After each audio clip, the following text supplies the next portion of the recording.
Welcome to the Infinite Podcast. My name is Carlos Andres Ruiz, and I am with my Colombian wife, Melissa Ruiz Vasquez.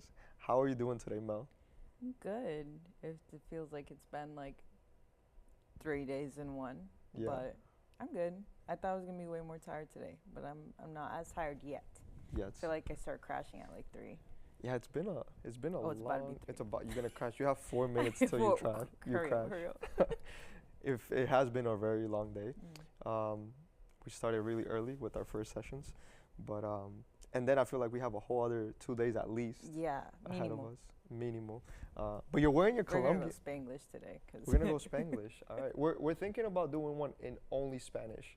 The problem is we need to practice our Spanish before we do that, or maybe we practice it there. Yeah. How are you today? How am I? Yes. How are you? I am. I feel really good today. When was it that I said that to you? I was like, I feel really good. Oh, I remember. And you were like, I just feel it. I think it was like an episode, but like from the editing. Okay, I don't know, but I feel really good. Yeah. Last night when I was going to sleep, like I knew that today we had a lot of things on schedule, and it was to the point that like I was looking forward to it. And I'm like, oh, I have to sleep. And then but then I was like, oh, but we have to get up really early, so it's just like it's a quick sleep. But then when the alarm goes off, I'm like, oh, but I could sleep a little more. But I was excited for the day, and then there was a moment in the day where I was like, it is too many things right now. And there was one thing that I had not fully planned for, and I hadn't allocated I think I'm okay with things as long as I have allocated energy in all departments, like my emotional energy, my relational energy. Like you budget for that. I budget for that. And even like weather consumption. Yeah. So when we were, wherever we were today outside, I was like, just knowing that I'm going to be outside later on again, which is my normal outside time, I was like, I feel like I'm losing the energy. But anyways, that lasted only a little bit. And I think I was getting hungry, and my hunger dictates. You're a hangry guy. Yeah? Tell me more. Okay, so you're not hangry, but being hungry really affects your outward communication and your level, like that budget shoots down way faster if you're hungry. Absolutely. As opposed to if you're not hungry. Yeah. No, I feel it immediately, and then I start to get everything annoys me. And first of all, thank you, because the last couple of weeks, like I start to feel it, and it's almost like you're offering me a fruit or something, and I'm like, oh, we're gonna be able to get through this. So thank you for taking care of me. Colombia. Why are you wearing your Colombian jersey today? Hoy juega la selección. Hoy juega la selección Colombia. A ver si vamos al mundial. A ver si llegan acá. No, pues yo creo que vamos a ir al mundial a ver. No digas eso. Oh my gosh, and the World Cup's here. Yeah, World Cup is here. But all right, cool. So what do we do in this podcast other than talk nonsense? We talk about You ask. We talk about relational intelligence, we talk about emotional intelligence, and character development. That's right. And all of the stories and all of the topics that we choose revolve around these 3 pillars that we feel, if we are aware of them and use them in our advantage and the people outside of us advantage, we're going to be the most optimal expression of humanity. It's easier said than done. So we also don't do this in a way that like we are the gurus of relational, emotional, or character development. We just definitely not. We just propose the fact that these are 3 elements that when we feel like we're performing at or aware of them or using them in the correct and healthiest manner, we are our best in every domain. So before we continue our conversation, I haven't done an icebreaker in a while, and I am so excited about this. So I'm gonna ask the question so that you get to answer it. Okay. Oh. Wow. What are the odds? I'm so excited. Yes, you should be. Have you seen it? No. You sure? I glanced at it and I was like, oh. Oh, okay, you saw but then I didn't read a word. All right. What do you like to do at the beach? See? You've been talking about the beach all week. Oh my gosh, today I brought it up too. Yeah. I'm excited to just lay there and take in the sun, and I don't know, it's just listen to the waves. That's one of my favorite parts of it, is definitely just the sound of it. Like, you can't replicate that. As much as like apps try to like, oh, listen to waves to like go to sleep. Like, yes, it's What do you very look nice, for but in a beach, like other than just the water and the sand? What do I look for? Like for it to be a beach that you want to go to. Well, I guess for me, number one would be the like water. If it's like super like dense with like seaweed and like very strong like sea smell, like very salt water, I'm like, don't really want to put up with that. And again, we always come back to this, but my hair. Oh, I yes. love to like be able to just go full in. So if there's a lot of like seaweed, I don't want to do that because then it's just falling out of my hair while you're in the shower. It's just not a cute feeling, especially if you are at the beach all day. Like, you're not going home till like hours. And yes, there's like the little showers and whatnot, but it's not the same as like giving your like a good cleanse. It's so hard to be a female. I agree. Yeah. Let's just talk about that today. Okay. How hard Do you it is think to it's be a harder woman. to be a woman or a male? Yes. Yes. Okay. I think they're hard in different ways, but I think it's harder to be a woman. Not because of bias, because it's not things that I've experienced myself, but like, we can always come back to childbirth.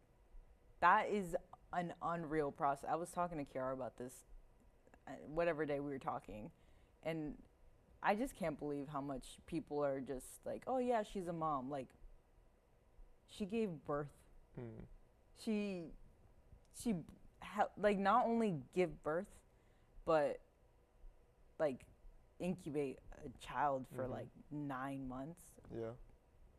And whatever, not to get like all like specific terminology, but like a fetus, like that is just, and like it takes from you, and you have to take so much, like, so great care of yourself, and like you don't have control really over like what happens like the day of, and it's just like an unreal thing that humans go through, but women are really the only ones that experience that. And it's like what a blessing to be able to do something like that. Like, that's a privilege, but man, like the actual action of it sounds terrifying. And I know that you can't convince me it's not a painful process. And like, not only that moment, but after that, there's other complications that can arise, or like not even just complications, but like the aftermath of giving birth. It's like there's a healing process because it's something that causes so much physical change to your body. And I can't think of anything a man goes through physically that's similar. That is a lot of it. And like, there's all this other, like, there's so many other things, of course, that we can get into in terms of like what men and women go through. But I think that is a big thing that I saw a comedian and it was funny. It was true, but it was funny. The truth is always funny. But she was saying how much like pain we go through in our upbringing as women that are basically preparing us for childbirth. So like waxing our legs, bleaching this, doing that. Like, those are choices, obviously. Well, a child's a choice too. Yes, also, yes. For the most part. Yes. Unless you're the Virgin Mary. Continue. We could get into because, anyways, what was I saying? No, continue. Oh. You're saying but that she was like, I'm good. she's like pro-life or pro-choice. We would have not had Jesus. That's crazy. He knew when to come. Oh my god. It was all calculated. Yeah. You were saying that the childhood prepares you for Yeah, or just like growing up prepares us for that, like having periods, like those pains that you deal with every month. So it's just life prepared us slowly and surely. And like men, I guess, don't have to go through. Obviously, you guys don't have periods. And I hate when people say obviously. So men don't have periods, boys don't have periods. And so monthly, in terms of like puberty, why are we getting into puberty? Anyways, you guys don't have like things that like you know are gonna happen to you and you know cause pain, as far as I know. Other than like there's a few things I know that cause like mild discomfort and like for short periods of time, but it's not like you experience it every single month for the rest of your life until you hit menopause kind of thing. So we just constantly have to like put a brave face and just move through the day. Like I always tell you that I can't believe that we do this once a month and we have to keep doing life as if everything's okay, nothing's going on here. I'm just bleeding out. That's crazy. And like we go to work, we work out, we do all these things. Well, those are choices, but like all these things, like we have to continue to take care of ourselves, take care of our families, do all the things. Being a mother is a job. It's a full-time job. You're 24 hours. Being a father is too. But often, societally speaking, we look at the mother for like, oh, your kid's doing this. What is the mom doing? Wait, what do you mean? Like,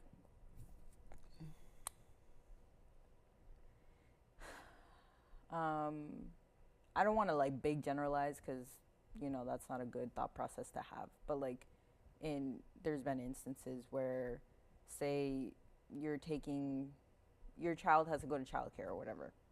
They're like, oh, why can't the mom take care of? Or if a dad takes care of their child and the mom's at work, it's like dad's babysitting. It's like, no, dad's being a dad. He's taking care of their child. But if a mom's staying at home, it's like, yeah, that's what a mom does. And it's like, we all have the freedom to like take whatever role, however your family wants to, like, however you want your family to look like. But so I think oftentimes dad has the freedom to do whatever he wants in terms of like how often is he working, how much is he working, how much is he taking care of his child. But like mom, it's like if child doesn't have it's like, oh, what's mom gonna, like, why isn't mom doing something about that? Does that make sense? That's not too broad.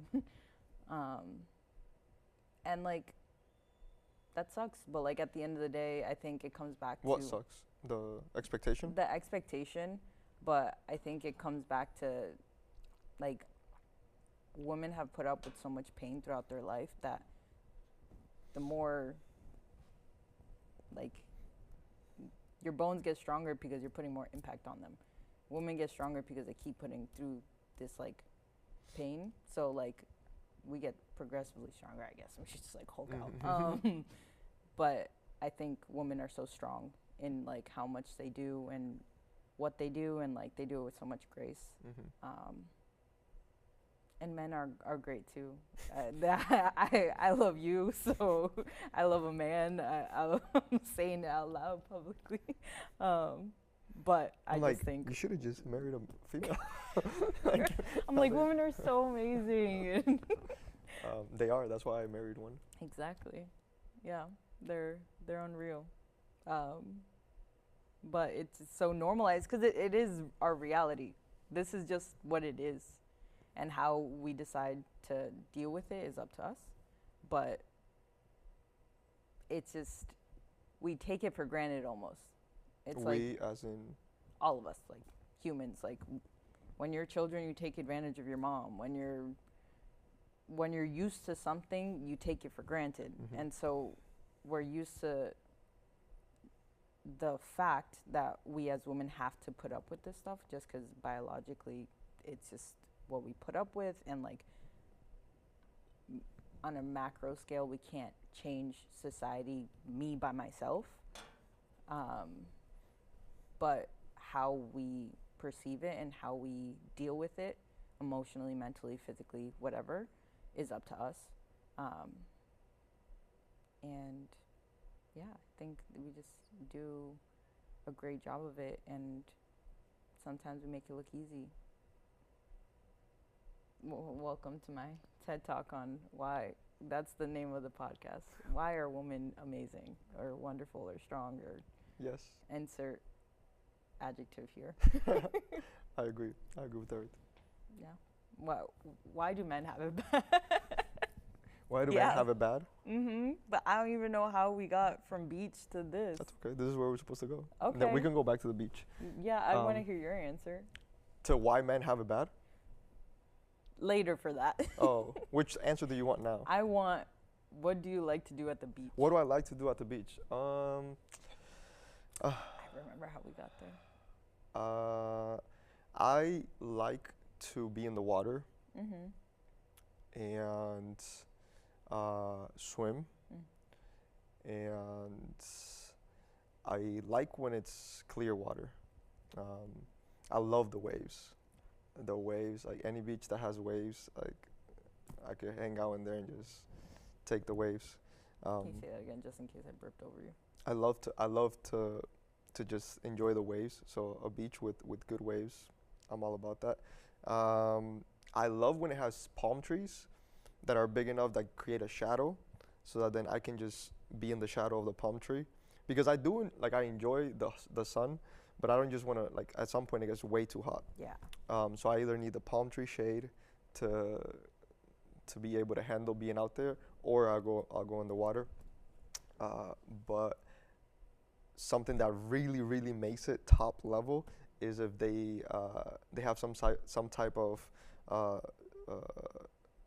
South American restaurant right in front of the beach, and if they sell fried fish. We're getting specific here. Oh my God! And not like the fish and chips that they sell here in America, like the actual fish with the tail and the eyes and the bones, the whole skeleton, and then with some plantains. Oh my goodness, that is for me heaven. Like when I read about the in the Gospels that Jesus had fish with people, it was that kind of fish. Yeah. So that does it for me. In the shade, I love to read. I think last time we were in the beach a lot, I would just stand and just read out loud. I don't know if you were listening or not, but oh, you were reading? Yeah. Yeah, so that's what I love to juggle in the beach, so having a ball also helps. But I don't like just doing one thing. I don't like just like stay in the water or just sit or just like I like a cycle. Yeah. You know? Yeah, anything else from the beach? No. And games, like we've realized that like this like game where like we throw the ball into a cup. Like I love to compete. The sound of the waves is good. So that's what I enjoy at the beach.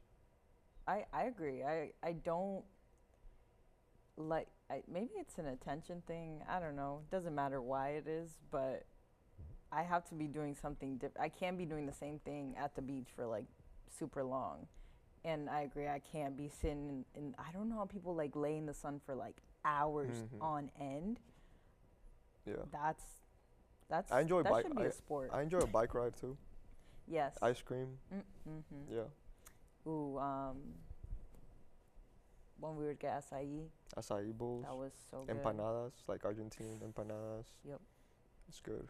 Yeah. It's good. It's all good stuff.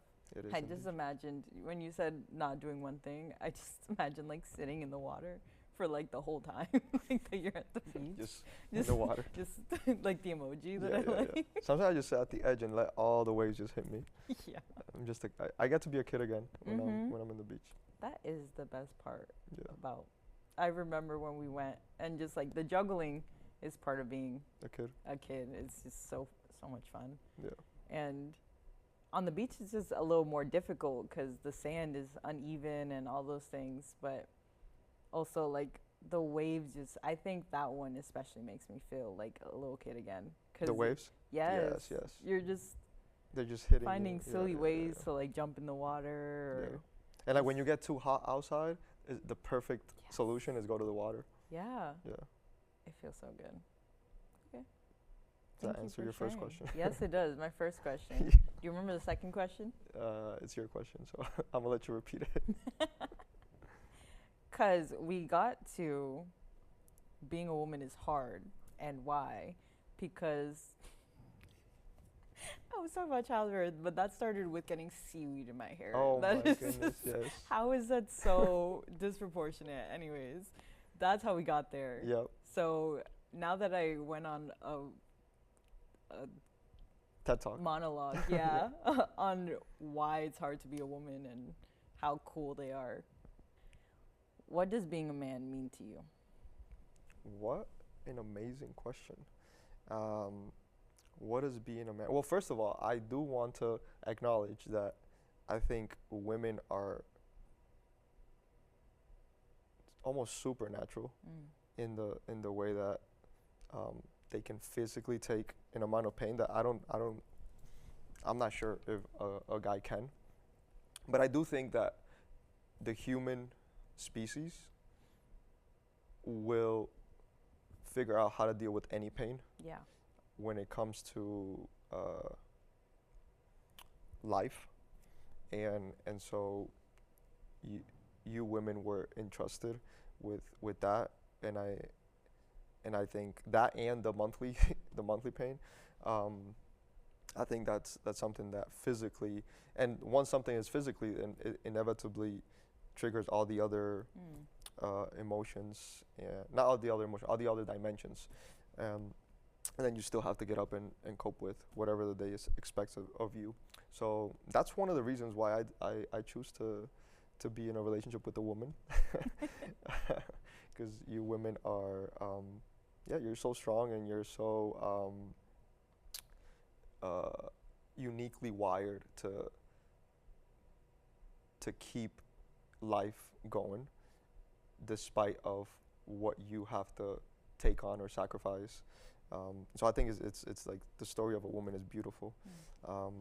And then the question of what does it mean for me to be a man? Yeah. To you. To me? Yeah.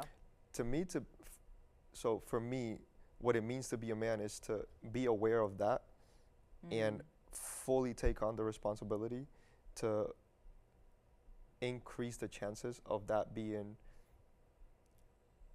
a healthy process for the woman, and knowing that I can't decrease the amount of pain that your body will put you through, but that I can be there and help provide a cushion, so that on top of that you don't have to worry about other things.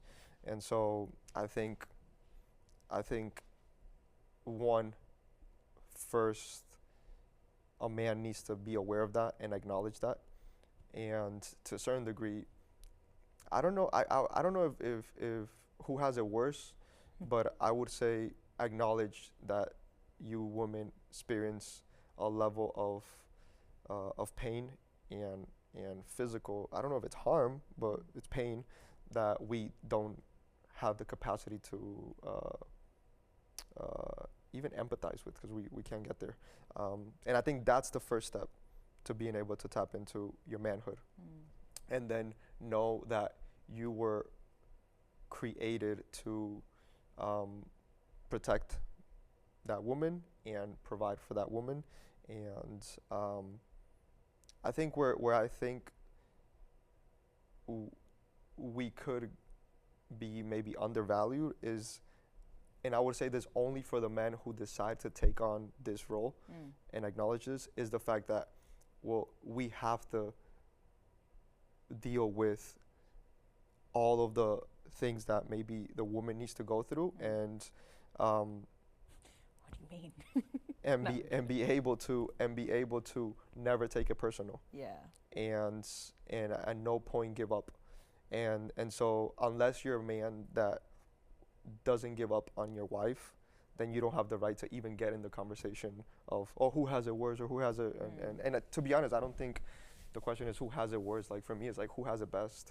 You know, I want to battle, like, you know, like, it's better to be this and it's better to be that, and but we are so blessed to be humans, period, Mhm. and the ability to coexist and procreate, and be a team, and the best, I think the best women will never bring up that to their man and say like, oh well, you don't have to go through this, and the best guy, or man, will, even if she does bring that up, just, all right, cool, like, I get it, or maybe I don't get it, but I'm here for you. So yeah, so I think that's what it is to be a man, in my opinion. I've definitely learned that from dad. My guy, like, he is so for mom, and my voice will get squeaky if I keep talking about dad. But he's showing me the strength of what it means to be a man, not necessarily with this physical masculinity, which still physically, like, he's the first one up and he's the one doing all the things that need to physical work, but there's this tenderness in his tenderness and passion for making sure that not just mom but myself and my sister, and now that you're in the family, like, he just like his eyes light up when he gets to serve you. So I think that is, and I do think has been, manhood has only been looked at from this uh, strength, visible strength, and we have almost been suppressed from showing that manhood has a whole other dimension of strength that it's invisible. So yeah, so I think that, and I do feel that we are the women. I get the impression that are entrusted with the responsibility of helping the family be nurtured and cared for and loved and almost like physically loved, and so it feels more like a internal responsibility for the woman. So like you were saying, like if the kid needs something, like what's the mom doing? And I think the male or the man or the father is entrusted with the outward responsibility. It's not to say that there can be overlaps where they can help each other, like now there's like paternity leave, which is something that wasn't always around, which can make some overlaps. But I do feel that not because the man can do it better, but because the intensity of the what the woman needs to take on physically, the man should have the responsibility to go out and create this ecosystem that the woman can nurture from her point of view, and also not have to, on top of the responsibility, the physical responsibility of having kids and dealing with the month to month, on top of that, not have to go. And she can if she wants to, and the woman's not gonna have kids her entire life, so there will be a time where she can also go and do some stuff outwardly. But yeah, so I think for me it makes sense to look at it in that point of view. So yeah, so that's for me what it means to be a man. So, thank you for sharing. I can, like, I want to give you props often, especially I'm not saying I go like crazy, but like when it is, like when we're on our period, when me personally, I'm going to talk for me. I don't know about everybody else, but there are periods of the month where my emotions are high. We already talked about I feel emotions heavily, but I can feel that there is a difference in my like brain chemistry where I'm just like everything is pissing me off. And I'm better at it, but it's still sometimes where it's like, ugh, I'm just going to deal with it, and like it is what it is. Like I know what's going on here, but there's no stopping this train. It is going 100 miles an hour. It's full steam ahead. Let it happen. We all know, everyone present knows what's going on, and you do a great job with not taking it personally, which I really appreciate, because that I think is something that can create an avalanche of effects of that didn't really need to happen. All because I'm dealing with something that I can't change. Yeah. Um, Yeah. so props Oh, to you for that. thank you. And oh, I was listening. There was I don't know who it was, but somebody was talking about how they weren't, and we can finish with this. Mm-hmm. But they were talking about how they still felt that they weren't happy enough in marriage, Mm. and therefore they felt that they should go and look for happiness, and that they deserve happiness inside of marriage. And I just think that's such a dangerous pursuit if happiness is that one goal in marriage, because we will not just in marriage but in any part of life, happiness is not gonna be captured and not lost. And I think what makes, and when we talk about relational intelligence, like in a marriage, you need the highest form of relational intelligence, because you see every part of that person in a way that, like, sometimes I feel bad because you get a version of me that then I open the car door and I interact with somebody else, and it's like, wait, why do they get that version of him? You know. Yeah. And same thing with you. And so the ability to not take things personal, and to know that the pursuit is not for happiness, but the pursuit is for longevity, and the pursuit is for resilience of the relationship and of the future, and to honor the people before us that gave us that example. That makes it so that when you don't feel happy inside of the relationship, for me, I'm like, oh, it's a challenge. Like, I'm not happy right now. Like, great. I'm gonna prove to the world, God, the people around me. And like, one thing that I do agree with when people get married in a wedding is that there's people watching. And so it's like, there was these people that came to watch, and let me prove to them that I really meant what I said, especially when I'm not happy, because it's so easy to stay together when things are happy. And so, yeah, I think a relational intelligence, emotional intelligence, and character development. Like, if you want to develop your character, get married. For real, like, Check. it's like, get married, and then eventually probably is gonna be have kids, and then that stage when the kids leave you, or they almost feels like they're using you, which, yes, that is what you're here to be. Like, let them use you as their support system, and don't take it personal when maybe they're not as grateful. So just life in itself, like, and I think it's why I believe so strongly that these three pillars are fundamental to the human's most optimal expression of themselves. So thank you for sharing. And is there any final thoughts before we close this episode? I mean, I think I just breathed really hard into this.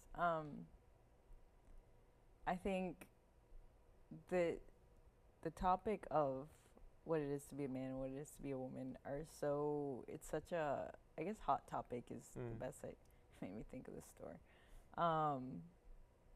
And a lot of things get so misconstrued, or Competition. it's just, Yeah.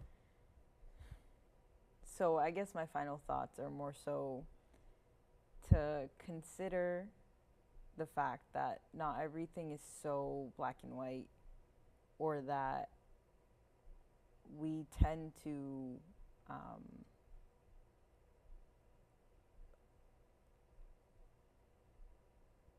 generalize is the word, but like absolutism that Erwin always talks about, that is such a dangerous mindset to have about anything.